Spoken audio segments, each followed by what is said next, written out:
Frei Gabriel, bom dia. Bom dia, Patrícia. Paz e bem. Paz e bem. Frei, a festa desse ano, ela é inspirada em São Francisco de Assis. Mas quem foi São Francisco de Assis? Excelente pergunta, Patrícia. São Francisco de Assis é um santo da Igreja Católica que viveu na Idade Média e que deixou uma marca profunda no mundo da construção da paz, do diálogo, do respeito entre as pessoas. E eu gosto sempre de lembrar o seguinte: ele é um santo lembrado desde a sua morte por toda a Igreja em muitos períodos, especialmente num período recente, quando o Papa Francisco escolhe o seu nome, né, a partir da inspiração deste santo da Idade Média. E aí, quando a gente fala desse período da história, nós falamos de Idade das Trevas, né? Mas olha Uhum. só, uma pessoa da Idade das Trevas iluminando o nosso tempo de hoje. E São Francisco, de fato, é uma inspiração, um homem que abre as portas do mundo para muitos temas, muitas reflexões. Um exemplo de vida. É verdade que ele era rico? Sim, ele nasce numa família da burguesia. No período da Idade Média, nós temos duas fontes de riqueza, né? A nobreza, então aquelas pessoas que nasciam numa família nobre, naturalmente já estavam aí numa realidade onde viviam através dessa nobreza, da família que já tinha seus bens, e naquele período estava começando a troca de produtos por dinheiro. Então, ao invés de as pessoas trocarem galinha por saco de batata, elas trocavam a galinha que elas cuidavam por uma moeda, duas, três, e assim vai surgindo um povo que começa a trabalhar no comércio. E eles vivem nas cidades, que eram chamadas de burgo, por isso a burguesia, né? E aí, quando Uhum. essas pessoas começam a se reunir nas cidades para morar, elas começam a movimentar a economia e há quem venda mais, há quem venda menos, e aqueles que vendem mais começam a atingir volumes de riqueza, que não é nobres. Então, Francisco de Assis é de uma família rica, mas não nobre. O seu pai, Hum. então, era um comerciante de tecidos e com a venda dos tecidos ele enriquece. E por isso, sim, Francisco de Assis nasce numa família rica. E aí ele abandonou tudo em prol do amor ao próximo? Isso mesmo. Na verdade, é uma experiência até mais profunda do que a pura empatia. Hum. São Francisco de Assis, ele, como ele nasce nesse contexto da nobreza e da burguesia, ele tinha uma vontade, sabe, Patrícia? Ele Hum. tinha vontade de ser nobre. E ele não nasce nobre, mas a única forma de uma pessoa alcançar a nobreza no período de São Francisco era ir para uma guerra e voltar vitorioso, porque ganhava aqueles títulos de barão, conde, companhia limitada. Então, Francisco de Assis, ele, na sua juventude, ele galga alcançar a nobreza através de uma guerra. Então, ele vai a uma guerra, o pai dele investe muito dinheiro para que ele possa ter um bom cavalo, armadura, para que ele possa ir a essa guerra. Só que quando ele chega lá, ele sai perdedor. Poxa. Ele então é vencido. E ele é preso, e ele fica um ano preso. E nessa Nossa.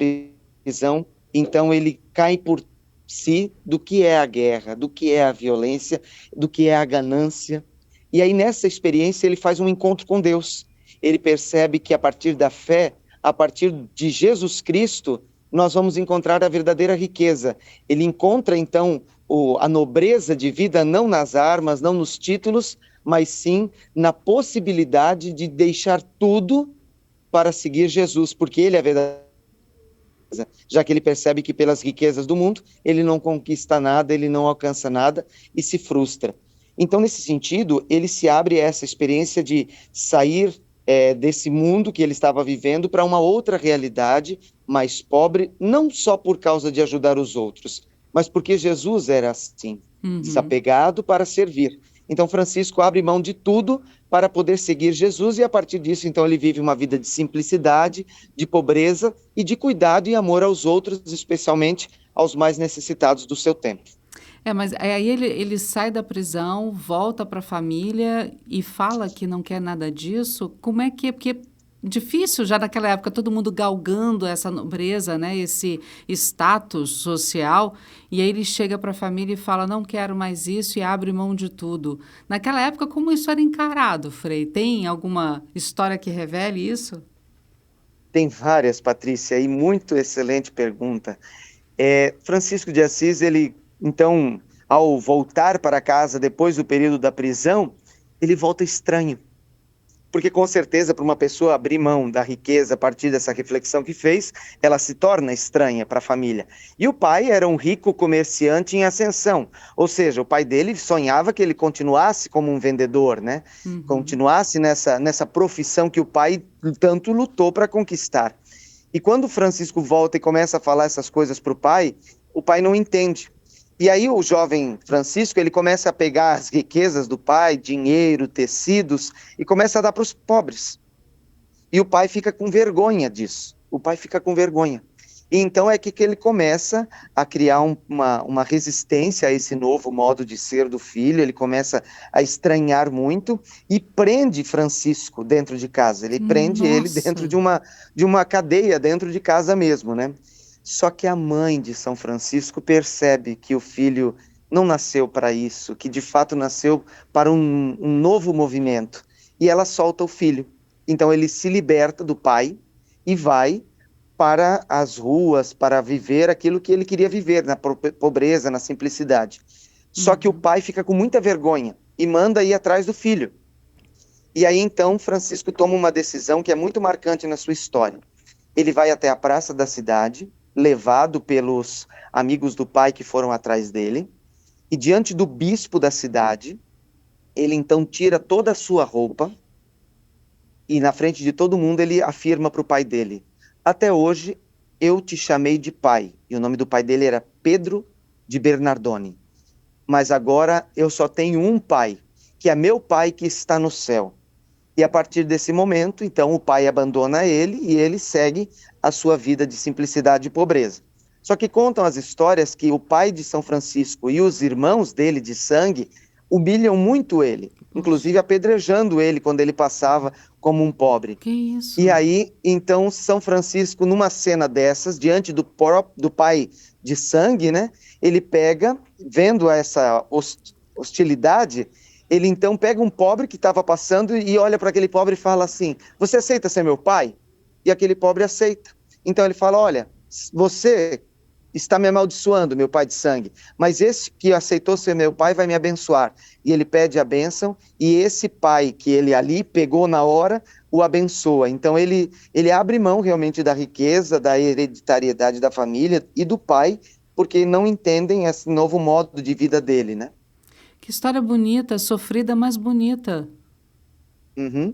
E tem um detalhe que eu até queria mencionar, se você não se importar, Por porque na favor. cidade de Assis, que é a cidade onde ele nasceu, ele foge, porque ninguém mais aceita ele. Porque, um homem que era rico e de repente se torna pobre e começa a pedir esmola na casa das pessoas, e aí todo mundo falava para ele: vai lá pedir pro teu pai que tem dinheiro. E aí ele foge da cidade de Assis muito triste. E ele vai para uma outra cidade, chamada Poggio Bustone, na Itália, né? E ele chega lá muito triste, porque ele fica decepcionado, fica deprimido, né? E aí, quando ele chega nessa cidade, uma pessoa olha para ele e fala assim: Buongiorno, buona gente. Bom dia, pessoa boa.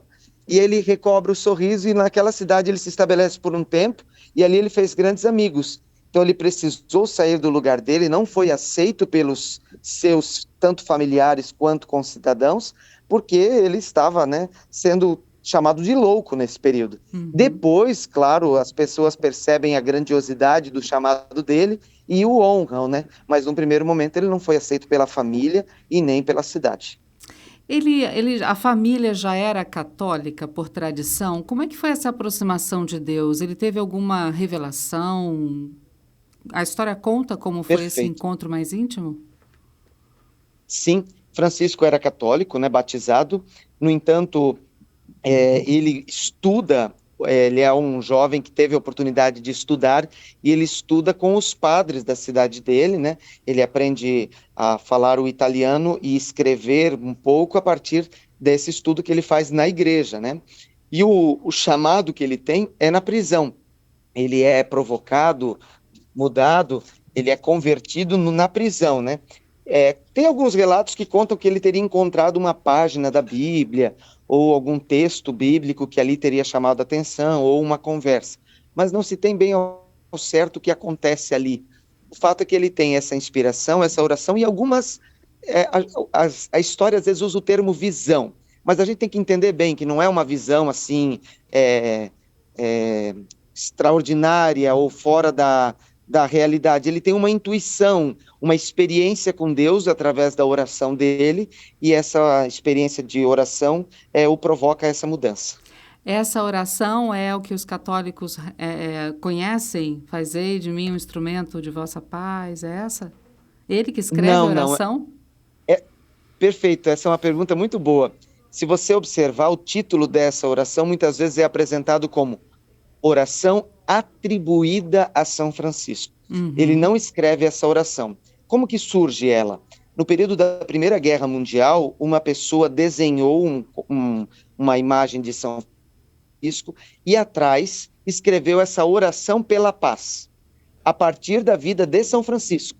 E ali então começa a ser divulgada essa oração, porque ela resume muito bem o que Francisco de Assis viveu na sua vida. Mas ele não rezou essa oração, é uma oração construída a partir da vida dele. Entendo. E o amor pelos animais, ele é o protetor dos animais, de onde surgiu? Ótimo, pergunta muito boa, essencial. A gente até às vezes se confunde um pouco pensando que São Francisco gostava dos animais. Ele é o padroeiro, na verdade, da ecologia. Por que isso? Bom, já deu para perceber que São Francisco é fora da curva, né? Que bom! E aí é aí que vem a coisa mais interessante, né? No período da Idade Média, assim como hoje, né, muitas pessoas pregavam a palavra de Deus, ou falavam em nome de Deus, ou em nome da igreja, mas nem sempre falavam aquilo que era correto, aquilo que era coerente. Então a igreja, de certo modo, tinha assim, não impedido, mas dado uma normativa de que as pessoas que quisessem rezar deveriam rezar somente dentro de igrejas e em oratórios. Então, a oração espontânea, livre, numa praça, por exemplo, ela era proibida, para que não houvesse aquela pregação sem sentido. Uhum. Mas, no período de São Francisco, ele, então, começa a fazer uma experiência de Deus que ultrapassa o muro das igrejas, que ultrapassa o templo. E ele começa a perceber os sinais de Deus através da natureza. Então, ele faz uma experiência de fé e não é panteísta, percebendo que Deus está em tudo, não. Ele percebe que em tudo há um sinal do Criador. Nas criaturas há um sinal do Criador. Por isso ele percebe o sol, que é como Jesus, que é o sol da nossa vida, que nos ilumina. Ele percebe a lua, que é uma irmã que ilumina a noite. Ele percebe que a terra é a mãe que nos sustenta, que nos dá os frutos. Ele percebe o vento e a sua importância, o fogo que aquece, a água que é límpida. E tudo isso ele começa a chamar de irmão e irmã. Então, o irmão sol, a irmã lua, a irmã terra, o irmão vento, o irmão fogo, a irmã água e até um dos elementos que nós mais temos temor. Ele chama a morte de irmã. Poxa. Quando ele morre, ele diz, seja bem-vinda, irmã morte, porque, segundo ele, ela faz parte do processo da vida, é criatura de Deus dentro da perspectiva de que ela nos faz abraçar aquele que nos criou. Então, nesse sentido, São Francisco, ele faz uma experiência de encontro com Deus a partir da natureza, e é claro, ele continua rezando nas igrejas, mas ele também identifica essa experiência de Deus na natureza. Por isso, então, ele é o padroeiro da ecologia, porque segundo o que ele percebe, Deus se manifesta na sua criação. Legal.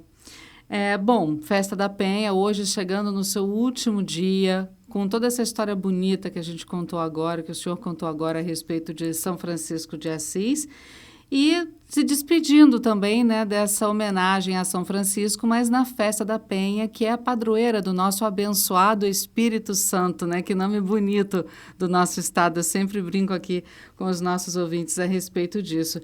E vocês já encararam uma maratona de missas desde a meia-noite e não acaba. Missa agora também às 10 horas está acontecendo uma missa, tem mais missas programadas para tarde. Então, toda a programação da manhã já foi, já tivemos várias romarias também nessa manhã. Tem algum dia que seja mais pesado para vocês? Por exemplo, vocês devem fazer uma escala para rezar todas essas missas desde madrugada. E ao mesmo tempo que você tem um dia longo com muitas atividades, você tem atividades que são longas, como a Romaria dos Homens, no sábado, por exemplo. Tem algum dia que é mais pesado para vocês, Frei? Patrícia, na verdade, o pesado já foi. O pesado foi antes da festa, nas inúmeras reuniões, que quem me conhece sabe que eu sou agitado pra caramba, né? E eu ficar sentado mais de uma hora, às vezes num assunto enroscado para definir alguma coisa, isso aí é um peso terrível. Mas faz parte. É um peso necessário para que nós possamos viver uma festa leve. Uhum. Nem sempre na vida da gente nós vamos fazer aquilo que nós queremos, mas nós vamos fazer aquilo que é necessário, talvez, para viver momentos que nós desejamos. Um momento de férias numa ilha deserta, onde a gente passa 15 dias sem pensar em nada, envolve um ano inteiro pensando em muita coisa para poder estar sem nada lá para fazer.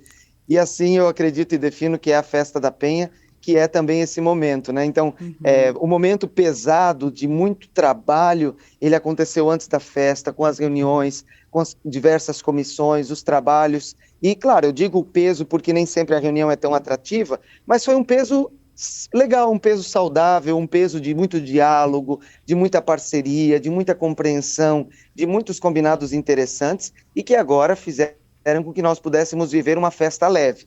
Entretanto, é claro, dentro da programação da festa, tem alguns dias que são mais intensos e que exigem um pouco mais de energia, mas a gente faz tudo isso como fazendo assim a coisa que a gente mais gosta, que é estar junto às pessoas, que é viver o período da festa, que é se encantar. Mas a Romaria dos Homens tem a sua exigência, dada a quilometragem, depois a subida, depois da missa de encerramento da Romaria dos Homens, eu tenho que subir mais 160 degraus para chegar no meu quarto, né? Então é quase uma Verdade. Romaria dos Homens 2.0 aí, Tá certo, mas é faz isso aí. parte. É uma maravilha. Bom, agora já são 10 e pouco, né? 10 e pouquinho, tá acontecendo a missa das pastorais sociais, né? E aí vocês dão aquela parada para almoço e à tarde começa tudo de novo, até porque almoçar precisamos, né? Depois dessa missa dá uma paradinha e volta de tarde, Frei? Sim, isso mesmo. Nós temos essa missa das pastorais sociais. Ao meio-dia, aqui no convento, nós teremos uma missa muito especial também. Ela será presidida por um dos freis do convento, que é uma missa em agradecimento a todos os voluntários. Nós vamos rezar na intenção de todas as pessoas que trabalharam na festa. Na verdade, não só os voluntários, mas de todos os colaboradores, de todas as pessoas que trabalharam conosco. E sinta-se incluída, Patrícia, porque você Opa! também nos ajudou a divulgar a Festa da Penha, então a nossa oração também é por você, Obrigada. especialmente porque essa semana nós vivemos o Dia do Jornalista, né? Na Dia verdade, na semana 7. passada, durante a programação da Festa da Penha, nós rezamos pelos jornalistas, então sinta o nosso abraço, sinta a nossa oração, sinta o nosso carinho. Então, ao meio-dia, o Frei vai rezar, os demais freis vão estar aqui no convento para fazermos também o nosso almoço, né? Graças a Deus, durante esse período não faltou Frei, também não faltou comida, todo mundo bem servido, para que possa estar firme e forte para fazer a Festa da Penha acontecer. E de tarde, é claro, a programação aí já do encerramento da festa. Para a gente encerrar, Frei, essa conversa, convida os nossos ouvintes para participar desse último dia da Festa da Penha, nessa parte mais agora à tarde. Excelente. A Festa da Penha, ela é marcante em todos os momentos, mas é claro que encerrar é um momento necessário. A gente gostaria de viver um período tão intenso para sempre, só que festa todo dia também cansa. Já pensou ter que comer churrasco todos os dias? Vai chegar uma oportunidade que vai pedir sopa, vai pedir um miojo, vai pedir qualquer coisa mais simples, porque, de fato, ia enjoar. E é por isso que as coisas boas, elas têm data para começar e data para acabar. Porque elas não são para a gente viver todos os dias, mas em alguns momentos essenciais. A festa, ela vem justamente para encantar a rotina, que também é sagrada. Só que às vezes, como ela é um cotidiano, uma dinâmica sempre parecida, pode ser que a gente se canse, pode ser que venha o desânimo, e aí vem a festa. Por isso que de domingo a gente se reúne para fazer um churrasquinho. Só que a gente na segunda sabe que a vida volta ao normal. E assim também a festa da Penha, esse momento forte que vem para encantar e nos ajudar quando vierem as dificuldades. A fé vai estar forte para sustentar os desafios que a vida impõe. E a missa de encerramento que logo vamos viver, com certeza coroará essa bonita festa da Penha que estamos vivendo desde o dia de Páscoa, desde o dia 5 de abril, um momento muito intenso, muito forte. Por isso eu convido todos os fiéis para participarem da missa de encerramento logo mais à tarde no Parque da Prainha. A programação já começa a partir das 2 horas, então o pessoal já pode ir chegando, se ajustando. Mais ou menos por volta das 16 horas nós teremos a missa. Depois, a partir das 18h30, o show de encerramento com o cantor Tiago Brado. E depois do show, nós freios vamos colocar a imagem de Nossa Senhora da Penha nos nossos ombros.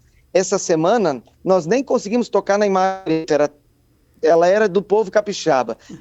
Carregou nas romarias para cá, para lá, ela foi para dos homens, ela foi para a romaria dos ciclistas, ela andou para cima e para baixo, para um lado e para o outro. Mas agora ela volta para sua casa, para sua rotina, que é receber os seus filhos e filhas aqui no convento. Então nós, freis, vamos colocar a imagem nos nossos ombros e trazê-la até o portão do convento e ali vamos dar uma bênção encerrando toda a festa.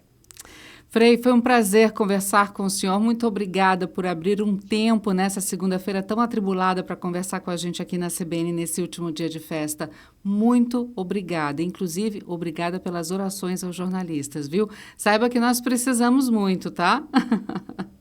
Sei muito bem. Espero que vocês também sempre encontrem na gente a oportunidade de solicitarem as preces de vocês e saibam do nosso carinho. Foi um prazer enorme para mim poder conversar com vocês e até resumir, de certo modo, no meu coração, na minha mente, essa bonita festa da Penha que todos vivemos juntos. Obrigada, Frei. Paz e bem. Paz e bem.